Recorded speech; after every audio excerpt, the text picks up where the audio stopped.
Many organizations are struggling to find enough workers. Today, we're going to talk about innovative solutions to preparing the workforce. Serial social entrepreneur Charles Wilson joins us to discuss some of his innovations and share his perspectives on effective workforce development. Hello, everybody, and welcome back to Coffee Time with Masterminds. My name is Peta Blakely, and I'm the founder and principal of Blakely Consulting. Welcome to Coffee Time with Masterminds. I am Cynthia Rojas, founder and principal of To Your Growth. Welcome to Coffee Time with Masterminds. I'm Rebecca Tuttle, founder and principal of Grant Right Now and Grant Writing for Good. Welcome to Coffee Time with Masterminds, a 30-minute conversation with and for leaders of mission-based organizations. I want to welcome my listeners across the United States and from Australia and around the globe. While you're here, introduce yourself in the comments and let us know your name and where you're joining from. I'm Peta Blakely. This is Coffee Time with Masterminds, and I'm joined today by my co-host, Cynthia Rojas. Good morning, Cynthia. How are you? Or not. Hi, Peter. Hi, everyone. Oh my God, another blunder.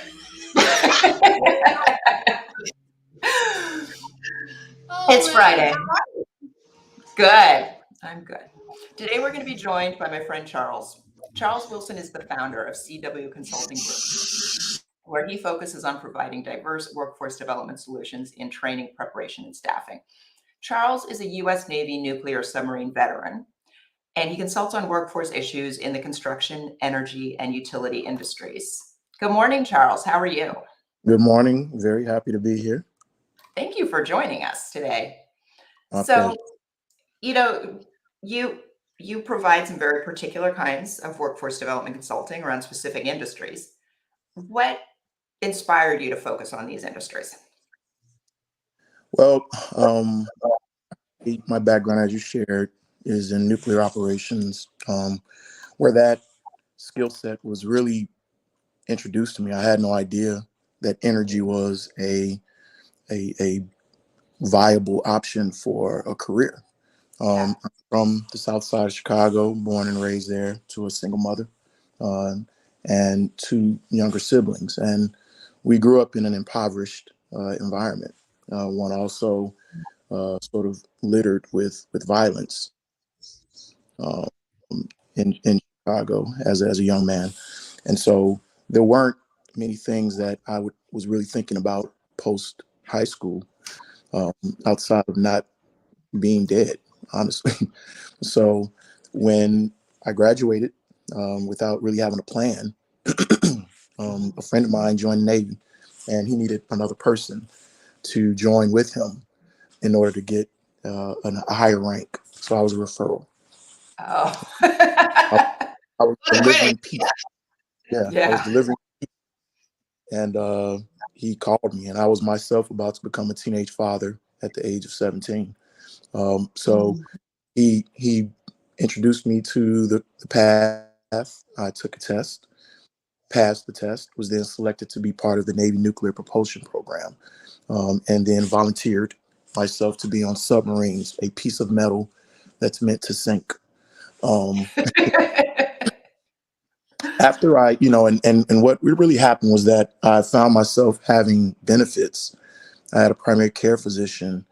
I had a check that was there faithfully every 2 weeks. And I had insurance. I had never known what any of that was. The emergency room was my position. So, but energy did that. Me being exposed to that sector. So when I got out of the Navy after 6 years, I came back to Chicago and found a job at one of the nuclear power plants, commercial nuclear power plants, right outside of Chicago. And what I found was a lack of diversity within the workforce outside of, I was essentially going to just say the help, the custodial groups, the administrative groups, but none in the technical or the managerial ranks. And that for me was problematic. And I knew for me, I'm like, wow, if I had known this was a career earlier, if I'd have known this was a path earlier, it would have helped guide some decisions that I made, because I lived very much like there was no tomorrow. What's the point? It was a hopeless situation. So I feel like when you have something to lose, it impacts the way you make decisions. And so the idea of having a six-figure income at the age of 23, 24, 25, and no debt, I'm like, I wish everyone knew this. And so I made it my business to snitch, to And go back and just tell people about the this fact that these, is so important, right? I yeah, mean, I think we've had a policy in the United States for the last several years of, 4-year college for everybody. Um, and yeah, and we denigrate other options. And here is an amazing career that does not require a 4-year degree, right? that's With correct.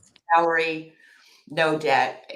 We're not paying enough attention to these opportunities, I think. I'm in agreement. I'm such a proponent, and I move with such transparency.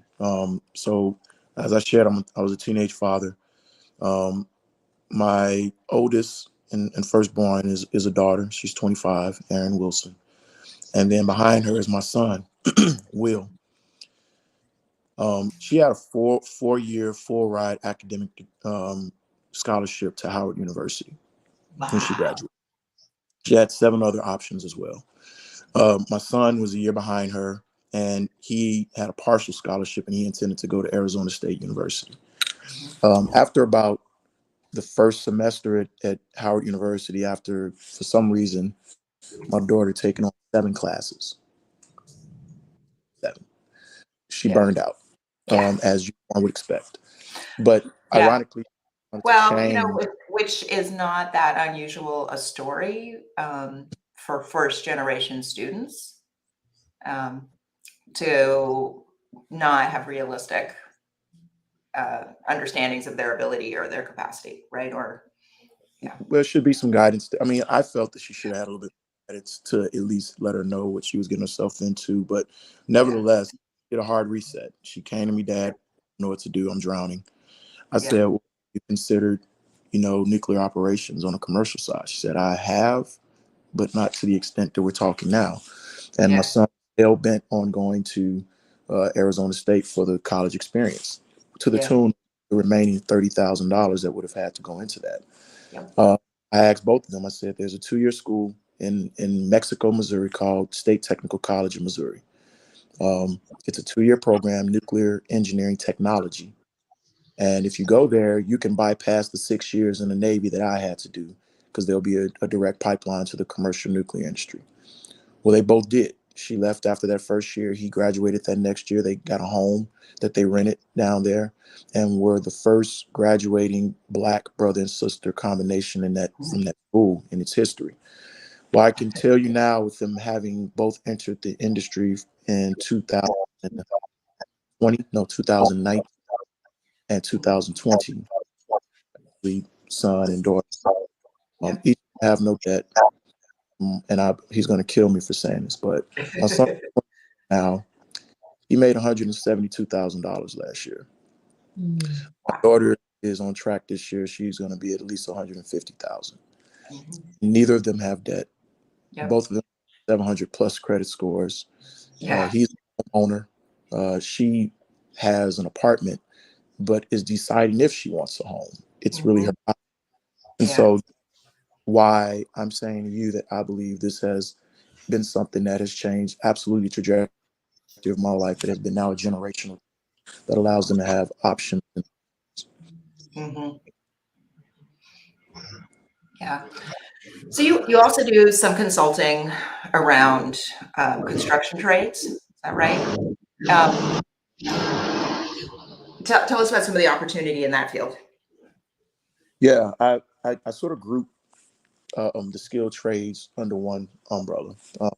started an apprenticeship school. I was accredited through an organization called the National Center for Construction Education and Research, or NCCER. And having gone through that process of becoming credentialed and certified myself as a master trainer and what we call a sponsor representative or training director through them, I was able to have the ability to open up apprenticeship schools, or an apprenticeship school. And for me, it's about take it to the people, take it to the communities that have the greatest need, and remove barriers, which sometimes going to a trade school or even college can be a problem if you don't have transportation or reliable transportation, or you have some childcare concerns that don't allow you to, or you're trying to work two jobs. So in 2020, my wife and I, Lamisha, we moved here from Chicago to Richmond in March 2020. And in December 2020, I had this harebrained, bright idea that I would leverage that accreditation during a pandemic, Mhm. and open trade school. Uh, Wow.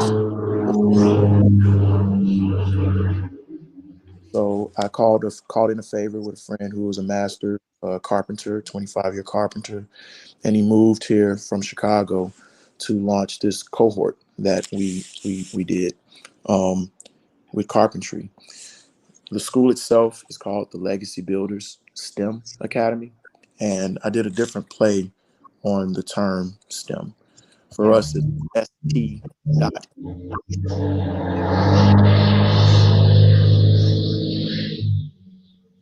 I don't Energy, think I'm hearing. Say that again, because there was a Yeah. noise in the background. skilled trades, energy, and manufacturing. Oh, okay. So that's what STEM stands for with my academy versus the Yep. traditional science, technology, engineering, and math. Yeah.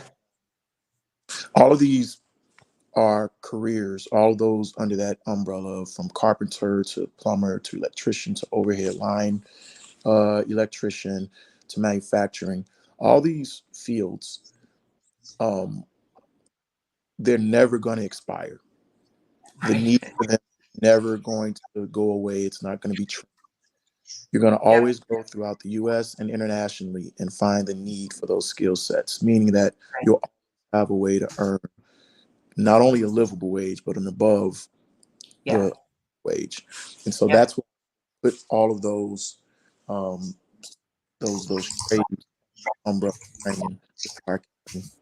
Yeah.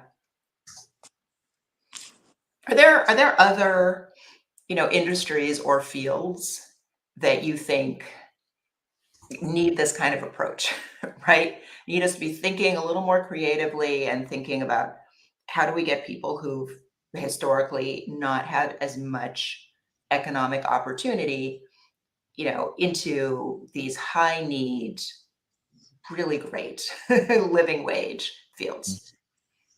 I think one that's, though I think it gets some attention, I think there needs to be more emphasis put in I'll put the umbrella of IT, from Yep. the standpoint of Amazon and what they do with their web-based services, AWS, Salesforce, Google. They have certification programs that Yes. cost zero or maybe a couple of $100. And you're learning how to navigate and work on these platforms. And it's a certification that lasts maybe six months. But they're starting wages at $60,000 and $70,000. Yeah. I believe that's an area of attention. Cybersecurity is another field that is not going anywhere and is woefully underrepresented and has a significant need for help. So I believe that's those are a couple of fields, and believe it or not, I believe the hospitality industry, all hospitality, from line cooks to hotel management, I would say those are also some fields because it's gotten competitive. There, Hospitality is absolutely, one of the fields that is having the hardest time staffing, right? It was the one that during the pandemic, everybody lost their job because so many of these organizations shut down and events weren't happening.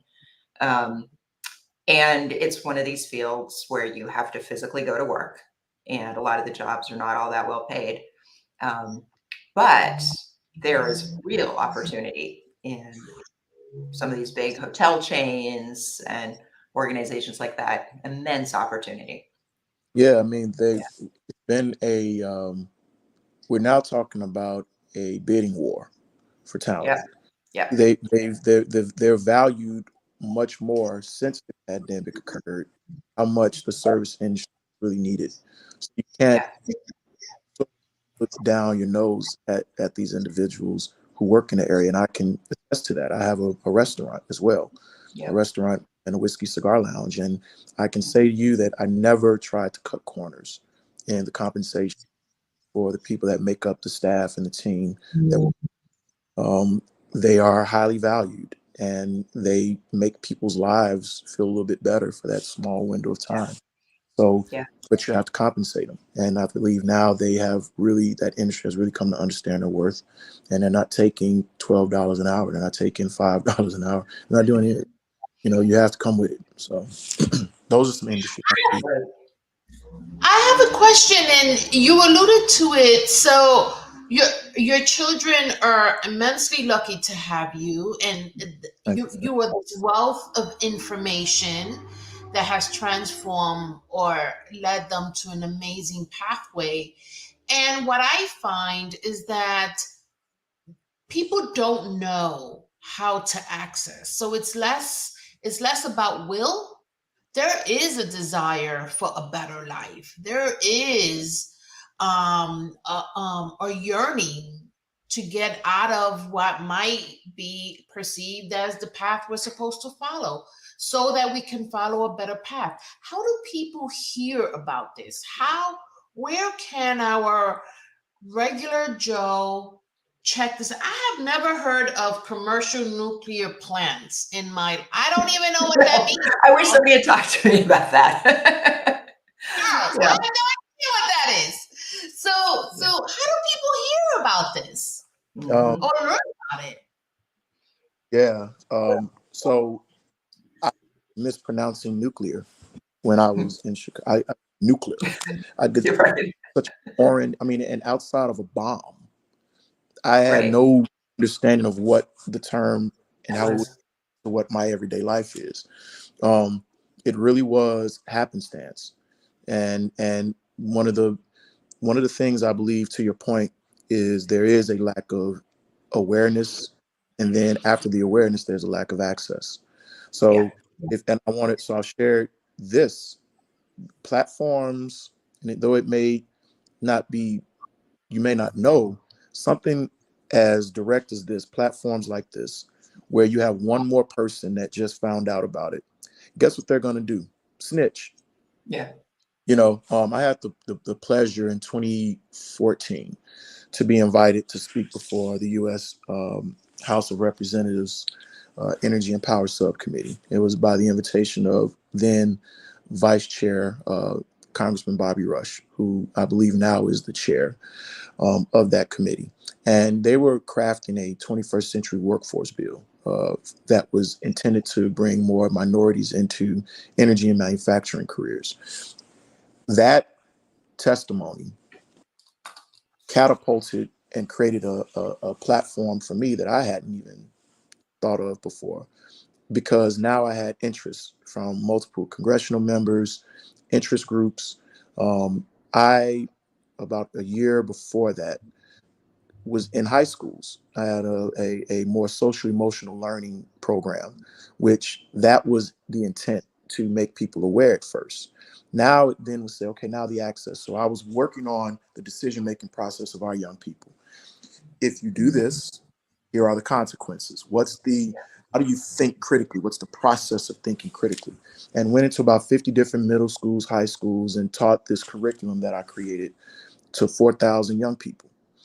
Just just 2 days ago, I got a text message, because I never changed my phone number, because I wanted them to always access me when they got older. And hey, Mr. Wilson, this is man. Ironically, his last name was Wilson. I'm here with Raheem, who was another person that was in the program. We're in Florida right now, restoring power after the Hurricane Ina. They're right now making $130 per hour for 24 hours a day. right? They were bus drivers. And they're like, bro, we need to talk. Because we just continue to be thinking about, wow, we can't believe that you made us aware of this, these years ago. So I then started doing youth conferences within some of the larger markets, Chicago, Philly, Baltimore, Atlantic City, Detroit, where I brought high school students from around that school district to a space where they were introduced to executives in the energy sector. That began its own awareness, and that ripple effect happens. So I think it's a big mountain, it's a big burger, and you take it one bite at a time. I believe each life we touch is another person. I have a cousin who's now 3-year school in Chicago now because of my son. And guess what that boy is going to do? Going to talk to his friends. So I think that's really all we can do is touch who we can. Now that you're aware, you then go tell someone else who then ultimately tells. And then maybe you get that one platform, that bullhorn that amplifies that voice and you share the message. But it's all these little steps, I believe, Cynthia. What Yeah. what is the role of post-secondary education here, right? So colleges like your son and daughter went to that had a 2-year program. Are there enough of those 2-year programs? Should more colleges and universities and community colleges be offering this? Yeah, I believe we have to get into some sense of fast tracking, meaning not rushing the process, but taking away the fluff. I am not judge people's career choice or the degree program they may go after. I Yeah. really am. I'm a numbers person. I'm a science person. So I just really focus on what makes sense. I need that degree to equate to real dollars, not the prestige of the paper or the document that's sitting in your study or or you can plaster on your LinkedIn profile or whatever. Um, it has to lead to success. So I'm sharing as much as I can respect. I don't even want to do it. I'm not going to say it. What I'm saying is that, and we're not anti-degree here. I have tons of and that's them. what I'm saying. I There's want to be tons of clear. them. That's what I'm saying. I want to be clear. I'm not that. I'm Yeah. just sharing that the programs and the classes that are there need to truly benefit the individuals Yeah. after they graduate Yeah. with real income. And if it's not going to do that, we have to make a real assessment of that, because my feeling, and this is truly my opinion, my feeling is that we're just propping up the institution as a whole. It's Yeah. a machine, and there's nothing you can really do sometimes in the machine. We saw the pandemic really expose a lot of this. This is why we're seeing such pushback. You saw the pandemic expose a lot of this, where you start to say, why am I actually here? Why am I paying this much money? Is it that I really can't accomplish this at home? Or do we really need to have this happen? We see it in the workplace, right? These unnecessary meetings where you have to be physically present. All of a sudden, this is okay to do. All Right. of a sudden, I don't need to physically. So wait a minute, we could have been always doing this, right? And wait a minute, this could have been asynchronous. And hang on, why are universities still pretending that undergrads don't have jobs and just need to go to school all the time, when the reality is a lot of them have to work full time and need their education to be a lot more flexible? Yeah, Yeah. so I say that I believe it's a matter of just I call it the matrix.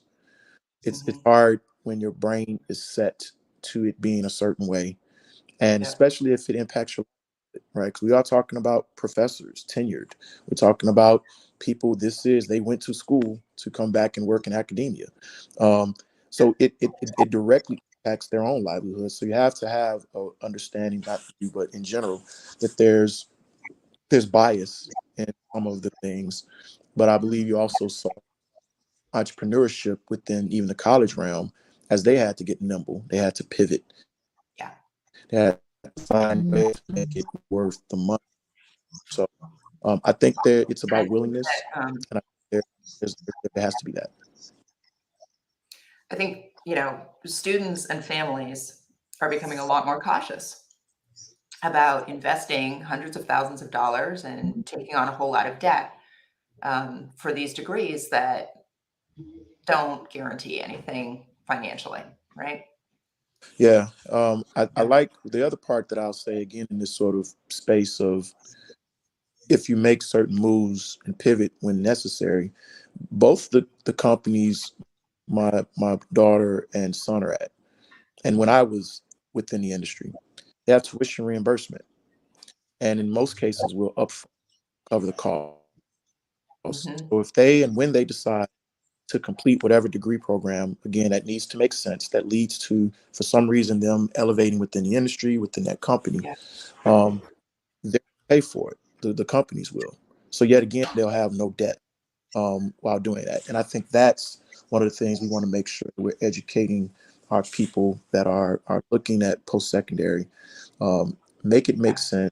Find some of those benefits that these companies that you do get into after you maybe take that 2-year certification or 2-year degree program or technical program. Look for those companies that will help you maintain a good quality of life by offsetting some of those costs. And this used to be so typical, right? I was saying to somebody recently, my first job in financial services, this was an entry level job, which means we were expected to know nothing, right? They asked me in my interview, "Do you know what a mutual fund is?" Right? And then they hired me and they put me in school for 6 weeks. Like they paid me to sit in a classroom for 6 weeks and learn how to do my job. And then they paid for my first master's degree. And Wow. that used to be fairly typical, right? Companies now are just not really doing that, you know, much, there's a lot less investment. As a- And I'm hearing people say, an entry level job is for somebody with a year or two of experience. They don't, they don't even want to hire, beginners and cultivate them. mm. So, Yeah, I think in a lot of fields, employers have got to get realistic. it has to be intentional, and they have to think about the profit Yeah. versus the. And I think there's some fear that's there sometimes with Yeah. if I make this investment, am I going to see the ROI? Uh, Right. I have real in the big scheme of things, you're helping society, and I know Right. that's a big concept, and it's like, but that doesn't impact me. Well, it does. It does. You're creating and a reputation, and in the big universe we're in, it does come back. Yeah. There is a positive Yeah. that you can extract from at your great in that sort of sense of charity and love overall. Um, and I believe that the mindset has to change. Yeah. It just has to change. Yeah, I mean, I think it's contribution to the field and also recognition that your firm exists in this ecosystem, right? And if you're not cultivating your own workforce, you're depending on somebody else to do it for you, right? So you can't, right? You There's can't you can't have the same expectations about the quality or the quantity if you're not yeah, contributing. it'll So, be outsourcing, and I'm yeah, saying it are get astronomical. Like we're consultants, right? right. you, you're going to pay the premium for someone who has learned and has the scars. You're going to pay for that knowledge that comes from the type of experience that we have. So it's either you're gonna pay it now, or you're gonna pay it later, and might as well, you know. Yeah, I love that. You're gonna pay it now or you're gonna pay it later. Yeah. Yeah. Yeah, I love I know we're almost out of time, but I love that, Charles, this idea that if you're not cultivating your own workforce, someone else will. We're going to be having a series of conversations about workforce. And I think that statement is putting the onus on the employer. Look at what you're doing and what you're allowing to have happen. And chances are employers are employers who are not taking care of their staff and training them and really giving them the skills that they could use are going to lose them to other people who will. Yep. And those people who invest, if we believe it or not, there is a loyalty that's there. Yeah. When you're the reason that I have come out of a situation, and it's because you cared beyond that moment, you see retention go up. And at a minimum, you'll see them come back, or they'll do referrals for you. They'll send people your way. So I've watched it happen too many times. The loss, the risk of losing that one person is much, much lower than what could be gained if you invested in them. You know, in my opinion, and history has shown, my experience has been. So. Great. Charles, thank you so much for making time to join us this morning. Doctor, This was great. I appreciate it very much. Thanks for the invitation, and I look forward to joining you all again in the future. And you're always going to have my support. Thank you. Thank you. Have a great weekend, everybody. Bye. You too.